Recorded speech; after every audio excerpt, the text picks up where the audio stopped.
our next guest made headlines back in August of 2000 for a terrifying reason.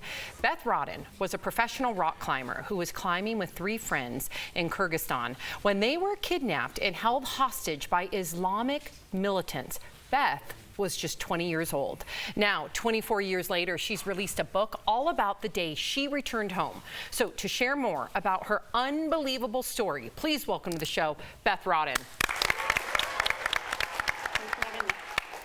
Beth, what an interesting story. I can't wait to dive in. So you had been on the climbing trip for about 2 weeks before being kidnapped. So how were you actually captured? We were sleeping on the side of a wall, which is pretty common for climbers, in these things called portaledges, which are just like hanging cots. And we woke up in the morning to armed men shooting up at us. So we rappelled down, and it was very apparent that we were being taken hostage. What if you just told that story at a party and you're like, hold on, I'll be back? Right. And you're like, what? I know. It seems unheard of. Yeah. I mean, we were in the meeting. We were just so fascinated. So let's get into it. I just want to know, how long were you held captive, and what did you do during that time? We were held captive for 6 days, and during that time, we went through a battle between the captors and the Kyrgyzstan military. And then mostly we were just kind of marched around in a circle in the mountains, not knowing where we were going or what they wanted with us. And we were hid during the day, and then we kind of walked at night. Well, do you have any theories on what they were going to do with you? And also, more importantly, how did you escape? You know, we didn't speak their language and they didn't speak English, so we just communicated through hand gestures, which it's amazing what you can get through with hand gestures. So we didn't have any idea. We had no idea what they wanted with us. We could only guess maybe that finding 4 Americans on their path was an opportunity, or human shields, or who knows. But then on the 6th night of captivity, we were climbing up this ridge with one of the captors. The whole area was quite mountainous, and we were supposed to meet another captor on top of the ridge. He was supposed to go get some food and supplies.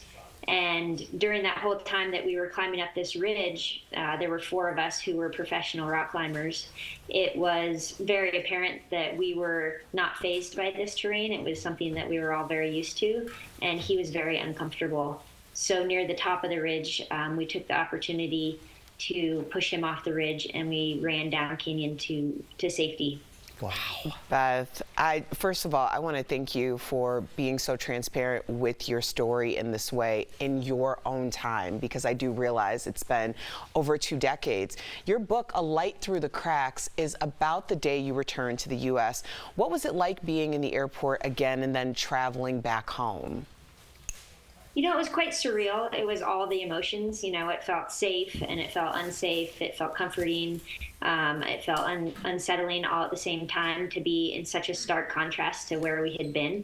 And so it was this kind of whirlwind of emotions before we got back. Wow. And you know, you still climb today. I see that you're in Yosemite, one of my favorite places, but how long did it take for you to start climbing again after returning home? And how was the first time back at it? You know, it was probably a couple months before I tried to climb again. But honestly, for that first year or 2, it didn't quite feel right. It felt foreign, and it kind of reminded me of all these really hard things. And so I gave myself a lot of time, and after a year or 2, that's when I was able to really kind of start getting back into it. Beth, you went through a horrible experience, but was it kind of therapeutic writing this memoir?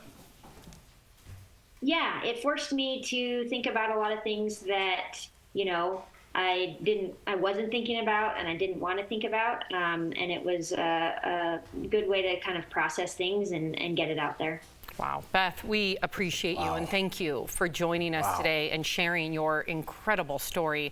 DBL Nation, be sure to pick up a copy of her book, A Light Through the Cracks, wherever books are sold. Thank you again, Beth.